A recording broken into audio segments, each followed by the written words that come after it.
A Richard Feynman, uno de mis científicos favoritos, una vez le preguntaron: si la humanidad fuera a desaparecer algún día completamente para siempre y solo pudiera dejar un mensaje a una raza nueva futura, ¿qué mensaje científico dejaría? Él respondió que la materia, el mundo, está compuesta de átomos. Y yo concuerdo, porque de esta simple afirmación tantas cosas surgen: la termodinámica, la química, la física de partículas, la física molecular, la física de materiales, la astrofísica. En todo ello está metido el átomo. Por eso sorprende tanto que esta idea tan poderosa, aunque nació muy pronto en la historia de la humanidad, hace más de 2000 años, no se tomó en serio hasta hace, ¿qué?, ¿100 años? Piénsalo bien, es algo muy reciente. Ya existían las leyes de Newton o de Maxwell, las máquinas de vapor, la electricidad, incluso las comunicaciones. Y todavía, tan tarde como en 1900, seguía sin tomarse totalmente en serio esta idea. De Ludwig Boltzmann, padre de la mecánica estadística, se burlaron por basar su teoría en el átomo, y tuvo que llegar Albert Einstein en el año 1905 para cerrar el debate. Su estudio del movimiento browniano, uno de sus grandes trabajos, ponía fin a la cuestión. Los átomos sí existen, pero la pregunta sigue ahí: ¿cómo? Es decir, una cuestión tan relevante en tantos ámbitos en la ciencia fundamental para entender nuestro mundo, ¿cómo pudo estar tan dormido tanto tiempo? Hablamos de más de 2000 años. ¿Por qué? ¿Qué fue lo que la cayó? ¿Qué lo frenó? ¿Qué lo detuvo? Pues la respuesta igual te cuesta entenderlo. Cristo mató al átomo. Bueno, más bien la iglesia, la religión. El pobre señor no tiene ninguna culpa. ¿Pero qué podrían tener los cristianos contra esta idea científica? ¿Por qué se enfrentarían a algo así? Pues amigos y amigas, estás ante una historia trepidante de más de 2000 años. Nos meteremos con los orígenes de la filosofía, pasaremos por algunos de los más importantes pensadores de todos los tiempos, con el filósofo más malinterpretado de la historia, uno de los mayores poetas de la humanidad, que solo tiene un escrito y del que apenas sabemos nada. También hablaremos de la primera Marte científica, pasando por el padre filosófico de la Iglesia, 1000 años de oscuridad y el Renacimiento con Galileo, Giordano Bruno y mucho más. Esta historia te va a atrapar, es más, I'm pretty sure that you are going to flip it very much. Tío, Papi Santomedia te lo cuenta. ¿Estás preparado? Para mí ha sido un precioso descubrimiento este año que me he puesto a estudiar filosofía, encontrarme con este filósofo, con este pensador, que solo ahora empieza a recuperarse para la historia. Les hablo de Epicuro de Samos, un filósofo que vivió en el siglo III a.C., en esa época que hoy conocemos como helenística, y que fundó una bonita escuela alrededor de su jardín, el Jardín de Epicuro. Y se trata posiblemente del filósofo, como ya dije, más malinterpretado de la historia, y muy en parte porque despertaba envidias, porque no gustaba su estilo de vida, pero también, muy en especial, porque tenía unas ideas muy modernas que convenía acallar. Unas ideas que otros consideraban que eran muy peligrosas para esos tiempos. Unas ideas que eran especialmente audaces, ante las que un ciudadano moderno como tú y yo, pues no dejamos de asombrarnos por lo avanzadas que son, y que muchos pensaron que era mejor sepultarlas para siempre. ¿Cuáles fueron esas ideas? ¿Por qué perseguirlas? Pues este es, amigos y amigas, el corazón de este vídeo. Pero para entenderlo bien, conviene empezar como siempre por el principio y saltar unos cuantos siglos al pasado. Nos vamos al mismo origen de todo. De este señor de aquí ya hemos hablado bastante. Se trata del griego Tales de Mileto, el padre del pensamiento moderno, según muchos. Tuvo el gran mérito de buscar en el logos la razón y no en el mito, como hacían todos sus conciudadanos desde el origen de los tiempos, la respuesta a lo que ocurre a nuestro alrededor, en la naturaleza. Un rayo quizás sea un fenómeno físico y no la ira de Zeus, o quizás una mala cosecha estaba causada por un mal clima y no Deméter, que no había sido convenientemente agasajado. Y en este salto crucial del mito al logos, del que somos herederos, tuvo un papel fundamental, un acto de fe que representa toda una escuela de pensamiento que habría de propagarse por todo el mundo occidental, que la naturaleza es cognoscible, que en ella rige la necesidad, el Anankei. Esto quiere decir que hay una razón para todo lo que ocurre, y no solo eso, esa razón el ser humano la puede captar, es decir, la naturaleza es inteligible. Y esto venía junto con un sentido de unidad. El universo es cognoscible y responde a un principio básico. Para Tales, este principio fundamental, o orgé, era el agua, que no es el agua material, el agua que bebemos, es lo húmedo. Ese era el principio de todo. Su alumno, Anaxandro de Mileto, habló en cambio de un apeirón, de donde todo nacía. Surgían con ello los contrarios que daban sentido al mundo. Pero todo sería dentro de una misma idea de un mundo cognoscible donde todo surgiría de lo uno, de una misma raíz. La escuela de Mileto prosperó en un ambiente de libertad de pensamiento favorecida por un mundo conectado, abierto, floreciente, el mundo jónico. Y mejor todavía, contagió a regiones hermanas. Por ejemplo, en Elea, no lejos de Mileto geográficamente, surgiría ahí la escuela que sucedería a los jónicos, los llamamos los eleáticos, con Parménides a la cabeza. Continuaron la búsqueda iniciada en Mileto, a la que añadieron una idea que sería muy sencilla a simple vista, pero traicionera en los detalles. Él decía: lo que es y lo que no es, no es. O mejor, en sus palabras, es y es imposible que no sea, no es y es necesario que no sea. El ser es no engendrado e incorruptible. No es engendrado porque entonces vendría de un no ser, y esto es absurdo porque el no ser no es. Y no puede corromperse porque el ser ya es. El ser no tiene ni pasado ni futuro, por lo que es inmutable y es inmóvil. Así pues, todas las cosas no son sino nombres, dados por los mortales en su credulidad. Nacer y perecer, ser y no ser, cambiar de lugar y mudar de luminoso color. Todo es una ilusión. Sí, el camino de los sentidos que no tomamos es un camino del error. En particular, el cambio implica que algo que es deje de ser, mientras que lo que no es pase a ser. No tiene sentido. Las ideas de Parménides y su escuela eleática fueron atacadas y ridiculizadas, pero su razonamiento seguía inquietando a sus sucesores. El cambio, ¿cómo se puede dar? ¿Cómo puede ocurrir? Pues para salir de este atolladero llegamos a la primera importante parada de nuestro viaje. Viajamos a Tracia, a la localidad de Abdera, donde fundó una escuela del filósofo clásico Leucipo. Leucipo había nacido en Mileto, casa, como recuerden, de la primera escuela filosófica, pero luego viajaría a Elea, hogar de la segunda importante escuela, pero más tarde desarrollaría su propio pensamiento allá, en Abdera. Hoy es difícil saber qué ideas son de él y cuáles son de su alumno, más famoso hoy en día que el maestro.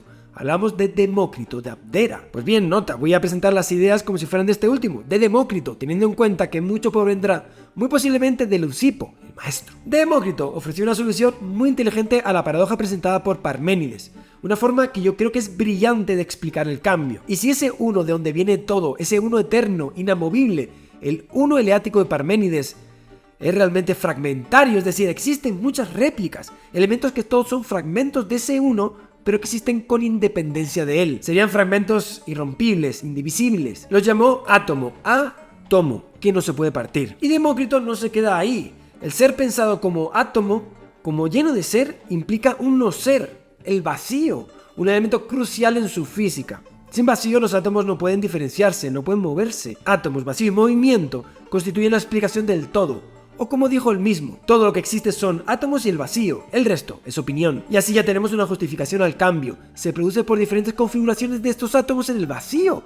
Cuando de una configuración de átomos pasamos a otra, conseguimos un cambio sin que el uno deje de ser ni nada que no es pase a ser. De esta forma, el nacer implica un agregarse de cosas que ya son y el morir un disgregarse de cosas que siguen siendo. Una solución, como ven, brillante. Con esto estamos venciendo la limitación eleática que negaba el cambio con dos elementos clave: el átomo y el vacío. Fue así como la idea de átomo llegó a nuestro mundo, en la mente de un filósofo de Abdera que quería explicar y entender el mundo en el que vivimos hace más de 2000 años. Una idea genial, única, excepcional, que nacía a partir de la razón pura. ¿Qué ocurrió entonces con esta idea?, te preguntarás. Pues aunque era brillante, era incapaz de explicar completamente muchas cosas que ocurren en nuestro mundo.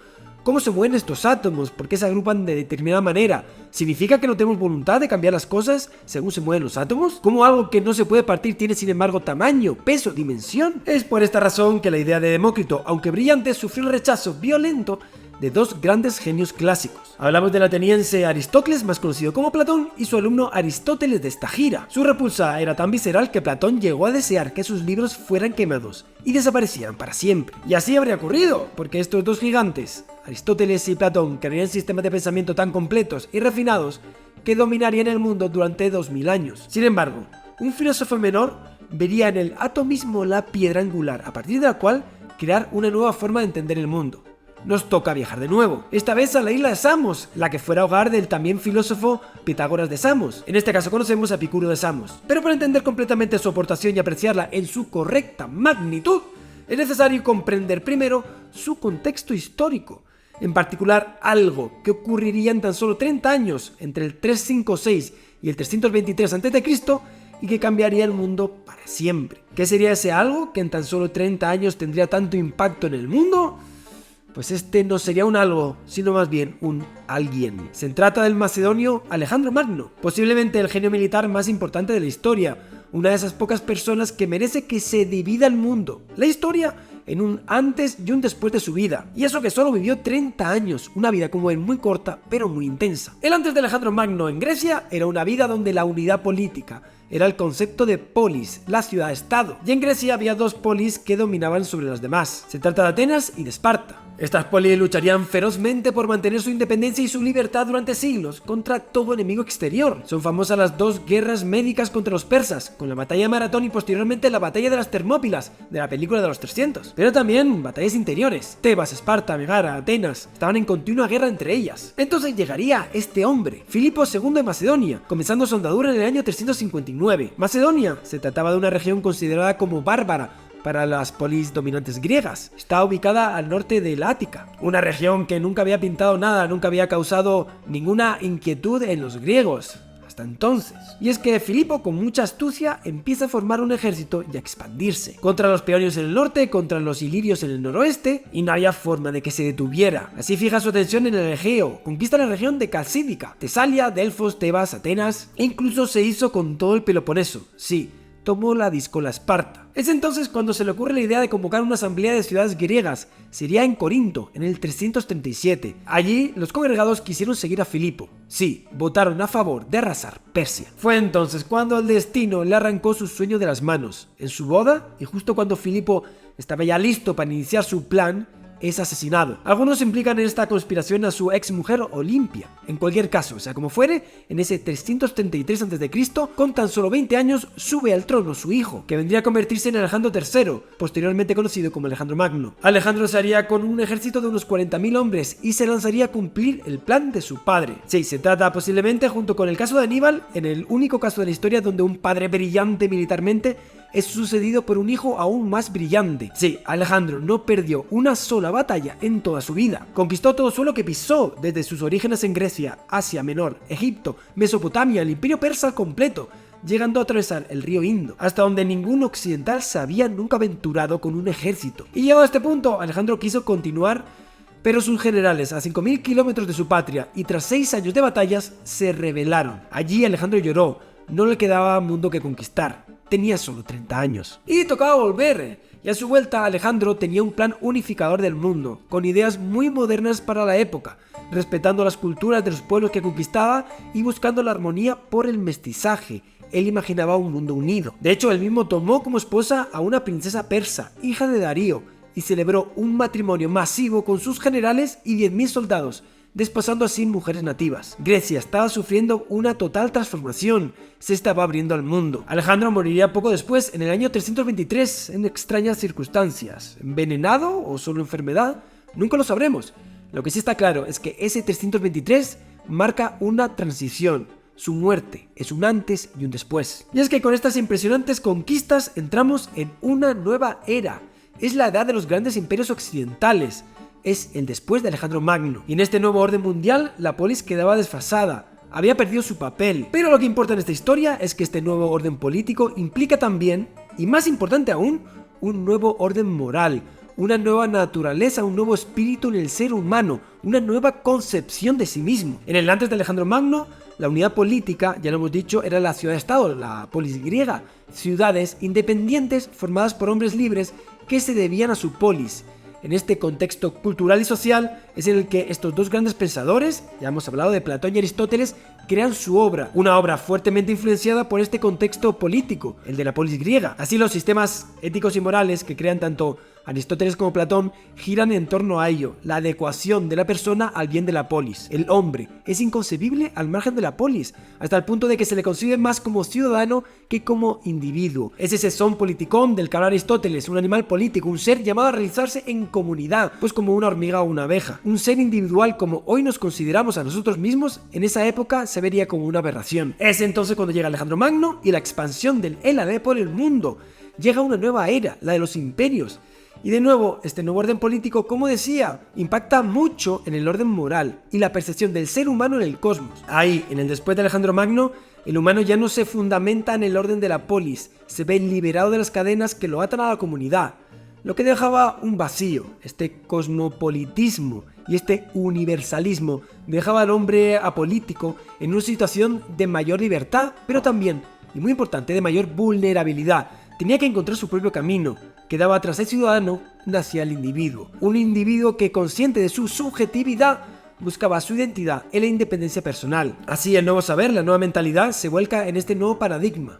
Hay que aprender a vivir. La ética ocupa un nuevo lugar, examinar la naturaleza humana para integrarla en el orden general del cosmos, para encontrar así su bienestar. Pues Epicuro es hijo de esta transición y su filosofía va a recoger este gran cambio. Mientras que para Aristóteles y Platón el hombre es parte de la polis, es un ciudadano que parte de una concepción gregaria de la sociedad, para Epicuro, en cambio, el hombre es un individuo con aspiraciones personales. Así que aunque no fundó sistemas filosóficos comparables al aristotélico o al platónico, Epicuro o los estoicos fueron capaces de crear una filosofía del hombre aplicable a nuestros días, donde heredamos esa percepción del humano como individuo. Pero ¿cómo es acaso esta filosofía epicúrea y qué relación tiene con nuestra historia del átomo, te preguntarás? Pues la filosofía de vida de Epicuro es una filosofía alegre que se puede resumir en su tetrafármacon, el cuádruple remedio. No hay que temer a los dioses, la muerte no es motivo de preocupación, lo bueno se consigue con facilidad y el dolor se puede soportar. Una filosofía de gozo y del disfrute, o como él decía, el gozo es el principio y el fin de una vida dichosa. Pero era un gozo, no nos confundamos, nada hedonista. De hecho, él abogaba por la moderación y la prudencia. Por ejemplo,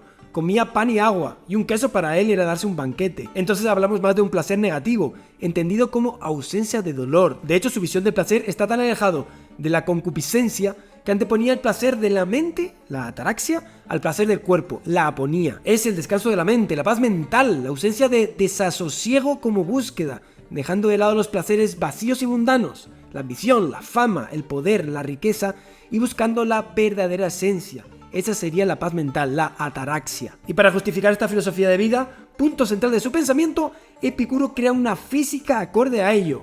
Bueno, más que la crea, la copia, la retoma. Su física la hereda de Demócrito. Es una física basada en el átomo. Vean cómo se están conectando las historias, ¿verdad? Pues sí, Epicuro ha hablado de un átomo indivisible, eterno, como el de su maestro, pero modifica ligeramente su física para vencer las pegas que habían encontrado Aristóteles y otros filósofos. Así, introduce una unidad mínima de dimensión en el universo, que serían las mínimas, para explicar cómo algo con tamaño y peso no se pueda dividir. Un átomo, unas mínimas que si lo piensas un poquito en detenimiento se parecen demasiado a la naturaleza cuántica que más de 2000 años después Planck y otros que harían con la teoría cuántica del universo. Pero también Epicuro otorga a los átomos un movimiento propio, sería el clinamen, con lo que explicaría que se forme la materia y así dotaría al mundo de libertad humana. Y es que si los átomos se movieran solo por gravedad, no hay lugar para voluntad humana. La concepción del mundo de Epicuro, como estás viendo, su física, es la de Demócrito. Solo habría en el universo átomos y vacío.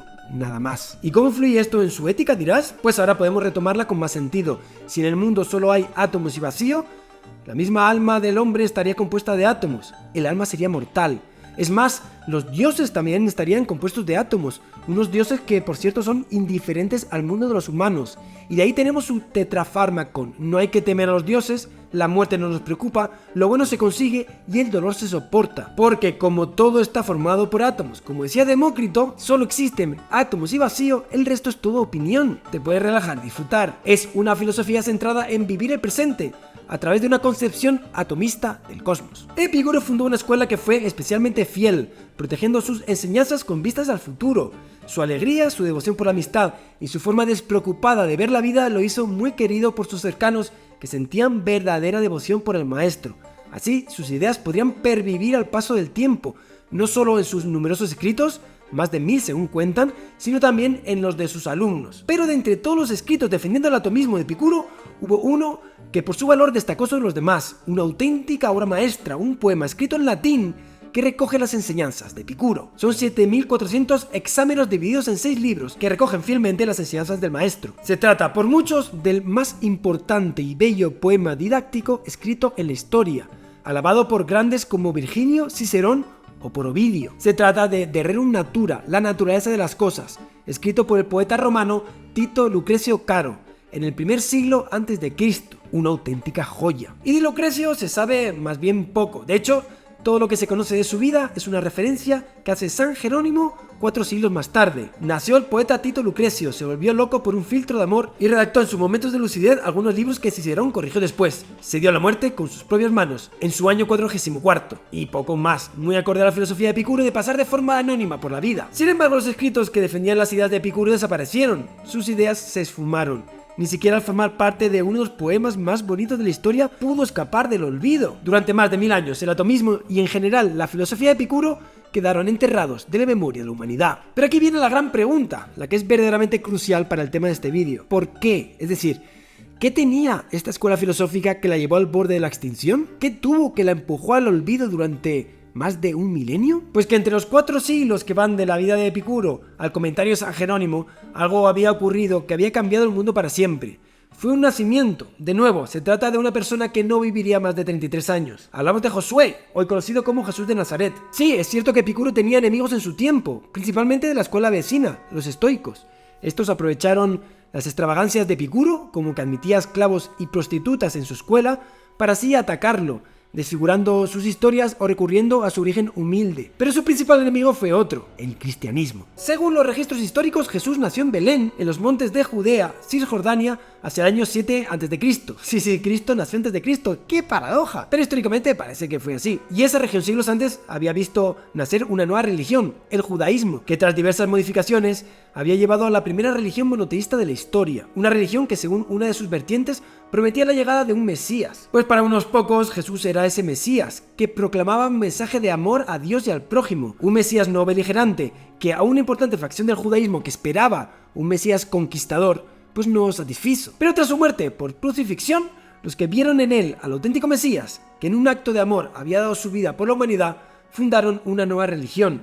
Nació el cristianismo como una secta menor del judaísmo, con pocos adeptos, aunque poco a poco su influencia iría creciendo más y más, extendiéndose desde la original región de Judea por todo el Mediterráneo, hasta llegar con el tiempo a influenciar el mayor imperio que ha visto esa región en la historia, el Imperio Romano. Así el emperador Constantino, en el Edicto de Milán, es el primero en detener la persecución de los cristianos, y fue el primero en ser bautizado, ya en el lecho de muerte. Y todo más tarde se precipitaría rápidamente. En el 380 el emperador Teodosio, en el Edicto de Tesalónica, establece el cristianismo como religión oficial del imperio. Había ganado la batalla. Pero al cristianismo le faltaba algo muy importante. Y es que hasta ese momento el cristianismo era una religión basada en testimonios, ideas basadas, que con el tiempo se iban modificando y corrompiendo. Era un popurrí de ideas, un collage. El cristianismo necesitaba un arquitecto, un pensador que pusiera orden y diera una profundidad filosófica a esta nueva fe. Ese arquitecto fue San Agustín de Hipona. San Agustín fue un converso tardío que se aferró a una religión herética del Oriente, el maniqueísmo, en su juventud. Aunque decepcionado de esta e inspirado por las cartas de San Pablo, más tarde acabaría abrazando el cristianismo. Y después de su paso por Milán y Roma, vuelve a su lugar de origen, el norte de África, donde se convierte en obispo de una ciudad, Hipona. Desde allí defendería el cristianismo frente a otras herejías como los donatistas o los arrianos, mientras se comprometería en encontrar una estructura filosófica a su nueva fe. Agustín la encontraría en Platón, o bueno, mejor dicho, en el neoplatonismo de Plotino. El mundo de las ideas de Platón, de cuya copia corrupta nace nuestro mundo imperfecto, era un buen punto de partida para el cristianismo. La filosofía platónica, ese famoso mundo de las ideas, de la caverna, se mostraba como un aliado perfecto para dotar de legitimidad filosófica y racional a las escrituras. Dios sustituiría la primera idea, la idea de bien, sería ese uno de Plotino dentro del mundo de las ideas, y el mundo material sería creado a partir de ese Dios benévolo que crea al hombre y su mundo a partir de él. Tal es la adecuación del platonismo a la filosofía cristiana que Nietzsche diría mucho más tarde que el cristianismo es platonismo para la plebe. Pero en la adaptación de la filosofía platónica a la cristiana, San Agustín tomaría otras ideas de aquí y de allá que tienen más relevancia para el tema presente, ideas como la vida eterna o la inmortalidad del alma. Y le añadiría además un factor muy importante y determinante, el dolor y el sufrimiento. En este mundo, para lograr un espacio en el cielo, hay que alejarse del placer. Nos vemos rodeados de placeres y objetos que despiertan nuestro apetito, invitándonos a entregarnos a ellos. Cuando al hacerlo, nuestra voluntad adquiere un hábito que le impide elevarse a Dios. La concupiscencia con la que hemos nacido no se agotará mientras vivamos. Por ella se llama nuestro cuerpo de muerte. Es tal la versión de San Agustín al placer que despertaba sentimientos de culpabilidad tan solo disfrutar de la música de los cantos de la iglesia. Es más, para él nacemos en el pecado, por sexo, nacemos sucios, porque la vida es un espacio para resarcirnos y encontrar nuestra salvación eterna. Los niños son prisioneros del diablo por haber nacido del mal, de la concupiscencia. Pueden imaginar la cantidad de puntos de fricción que tiene esto con la filosofía de Epicuro, que creía en la finitud de la vida, la mortalidad del alma, la indiferencia de los dioses, pero muy en especial que promulgaba la búsqueda de bienestar y de placer en este mundo. Para los paganos el dolor es un verdadero mal. Para los cristianos, en cambio, el placer, más allá de una distracción banal,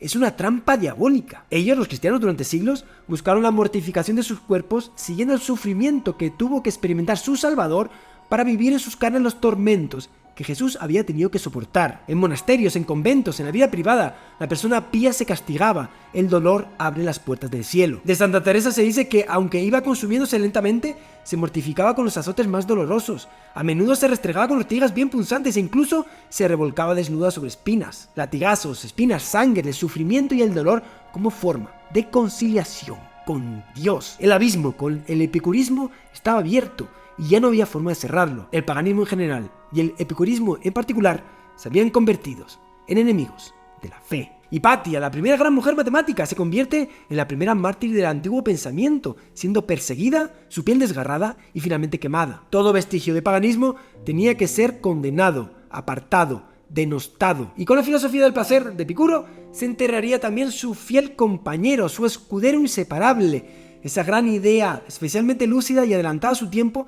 que dos sabios en Abdera habían tenido unos siglos atrás.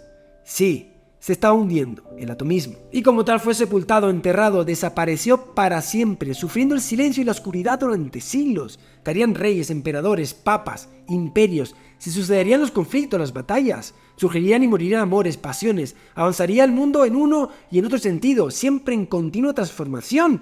Y mientras la idea del átomo languidecía y se extinguía poco a poco, cada biblioteca que se quemaba, cada estantería sepultada, cada libro que se corrompía, era un pétalo que marchitaba en la flor del atomismo. Los pocos testigos de esta genial idea permanecían ocultos a los ojos del hombre. Y habría desaparecido completamente para la historia si no fuera por una casualidad.